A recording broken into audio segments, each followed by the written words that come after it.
धन्यवाद अध्यक्ष जी। Okay okay अध्यक्ष जी, मैं अपनी बात को शुरू करने से पहले, क्योंकि राजकुमार भी इस बात को कह रहे थे, ये 2 अप्रैल का दिन विशेष है सर। मैं जेल में था सहारनपुर, 2 अप्रैल 2018 को आंदोलन हुआ, 13 नौजवानों ने शहीदगी दी सर। मैं उनको नमन करता हूं सर। और आज फिर 2 अप्रैल है, एक और शहीदगी की तैयारी लग रही। तो मैं उन क्रांतिकारियों को भी आज याद करता हूं जिन्होंने, मुस्लिम क्रांतिकारी जिन्होंने देश की आजादी में योगदान दिया। सर, अंदाजे जमाना कहता है कि मौजे हवा रुख बदलेंगी, अंगारों से गुलशन फूटेगा, शबनम से सरारे निकलेंगी। वक्फ संशोधन विधेयक 2024 संवैधानिक मूल्य एवं सांप्रदायिक सौहार्द के लिए गंभीर खतरा है। वक्फ संशोधन विधेयक 2024 संवैधानिक अधिकारों, विधिक सिद्धांतों और धार्मिक स्वतंत्रता पर गंभीर आघात है। विधेयक वक्फ प्रबंधन को कुशल और प्रभावी बनाने का दावा करता है, लेकिन इसके 44 संशोधन इन वादों को पूरा करने में असफल है। हमारा मानना है कि इस संशोधन से स्पष्टता, साक्ष्य और मूल कारण विश्लेषण का अभाव होगा। पूर्व संशोधनों का मूल्यांकन नहीं होगा, हितधारकों से परामर्श की पारदर्शिता नहीं होगी, मौलिक अधिकार का उल्लंघन होगा। Article 13, article 14, article 25, article 26, article 50, article 300 सर्वोच्च न्यायालय के निर्णय, स्थापित कानून और इस्लामी सिद्धांत और संविधान की भावना का उल्लंघन होगा। असत्य वादे बनाम वास्तविक प्रभाव, विधेयक सुधार और सशक्तिकरण का दावा करता है, लेकिन वास्तव में धार्मिक संपत्तियों के पुनः वर्गीकरण, जब्ती का प्रावधान संशोधन 39A, ऐतिहासिक मस्जिदों, कब्रिस्तानों को सरकारी संपत्ति घोषित करना, जिससे सांप्रदायिक तनाव पैदा हो सकता है। जिलाधिकारी को अत्यधिक अधिकार प्राप्त करना, संशोधन 4B। जिलाधिकारी सर सरकार के होते हैं, वो सरकार के हिसाब से काम होते हैं। यहाँ जितने MP बैठे हैं विपक्ष के, इनसे पूछ के देखो कि इनके जिले में क्या हाल है। इनका जिलाधिकारी सुनता नहीं सुनता, MP बैठे हैं, पूछ के देखो विपक्ष के, आपको पता लग जाएगा। सर, धार्मिक विशेषज्ञता या समुदाय की सलाह के बिना निर्णयों से संपत्ति विवाद और विश्वास की कमी उत्पन्न होगी। ट्रिब्यूनल की शक्ति कमजोर करना और मुस्लिम प्रतिनिधित्व हटाना, संशोधन 10B। धार्मिक कानून की त्रुटिपूर्ण व्याख्या और पक्षपाती निर्णय, दानकर्ता इच्छा की उपेक्षा व धार्मिक स्वतंत्रता का हनन, संशोधन 5A। दानकर्ता द्वारा समर्थन वापस, जिससे सामुदायिक संस्था कमजोर हुई। गैर मुस्लिमों द्वारा स्थापित वक्फ सुरक्षा समाप्त करना, संशोधन 104 की समाप्ति। अंतर धार्मिक सौहार्द प्रभावित होगा सर।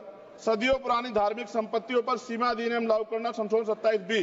कब्जा की गई संपत्तियों की स्थायी हानि, धार्मिक विषयों को दरकिनार कर वक्फ निर्धारण करना, संशोधन 6C। धार्मिक ज्ञान के अभाव में संपत्तियों का गलत वर्गीकरण, पंजीकृत वक्फ घोषणाओं को अपराध घोषित करना, संशोधन 312। भय के माहौल में धार्मिक दान में गिरावट, मनमाने सर्वेक्षण को और वर्गीकरण की अनुमति देना, संशोधन 8A। धन्यवाद वकील साहब। सर, अभी पूरा दो जाने दो। सारी धाराएं पढ़ दोगे आप तो? सर, 2 मिनट में खत्म करूंगा और ये इंपॉर्टेंट है सर, मौका दीजिए सर।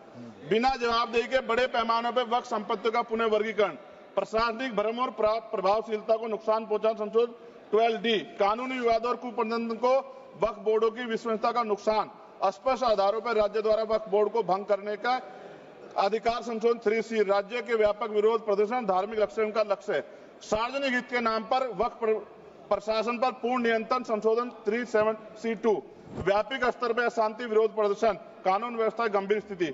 सर, सरकार के उद्देश्य से नजर आता है मुस्लिम समुदाय के योगदानों पर नियंत्रण स्थापित करना, मुसलमानों को उनकी वक्फ संपत्ति वंचित करना, वक्फ स्थापित करने के अधिकार पर प्रतिबंध लगाना, वाकिफ और मुतवल्ली की इस्लामी परिवर्तन करना। इस विधेयक को वर्तमान रूप से स्वीकार करें और समावेशी परामर्श, कानून स्पष्टता, संवैधानिक धार्मिक सुरक्षा सुनिश्चित करें। सर, ये तो बिल पे था सर, क्योंकि आप कहते हैं बिल पे बोलना चाहिए 2 दिन नहीं, लेकिन सर मैं सुबह से सुन रहा हूं सर 2-3 चीजें बोलूंगा सर। जो विद्वान सरकार मुसलमानों की कितनी हितैषी है सर, कुछ कह रहे हैं क्या?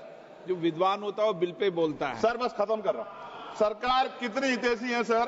केंद्रीय मंत्रिमंडल में एक भी मुस्लिम मंत्री नहीं है। सच तो यह है कि अभी ईद पे नमाज पढ़ने के लिए भी नए नियम बनाए गए, और जो नमाज पढ़ रहे थे उनके पीछे पुलिस कर्मचारी लाठी लेकर खड़ा था, मैंने खुद देखा सर। अगर सरकार इतनी देर सच्चर कमेटी की रिपोर्ट पर चर्चा कराएगी, बिल्किस बानो के आरोपियों का जेल से बाहर आने के बाद स्वागत किया गया सर। मुसलमानों की जमीन की बात है, SC/ST की जो जमीन है वो छीनी जा रही है सर। कानून से ऊपर उठकर मुसलमानों घरों पर बुलडोजर चलाए गए, सबने देखा। सुरक्षा की बात करते हैं, लिंचिंग की गई, मुसलमान मारे गए सर।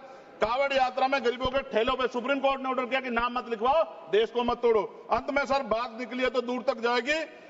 पार्टी सरकार के नेता यात्रा निकाल के कहते हैं मुसलमानों को भगाओ, और कई एक मुस्लिम एमपी पिछली बार सर उनको क्या क्या शब्द निकले, कोई निंदा नहीं हुई सर, और उसका प्रमोशन हुआ। और कभी आपके नेता कहते हैं सरकार गोली मारो, और आप हिंदू राष्ट्र की बात करते हैं सर। मेरा यह कहना है सर, मैं इसका पुरजोर विरोध करता हूं और अपनी एक शायरी के साथ खत्म करूंगा। तो बहुत सुनी मैंने आज दोनों तरफ, जब तक ना बदले जालिम हुकूमत का मिजाज, एहतजाज एहतजाज एहतजाज, और ये तब तक रहेगा जब तक सर अपनी सरकार सोच नहीं होती। धन्यवाद सर।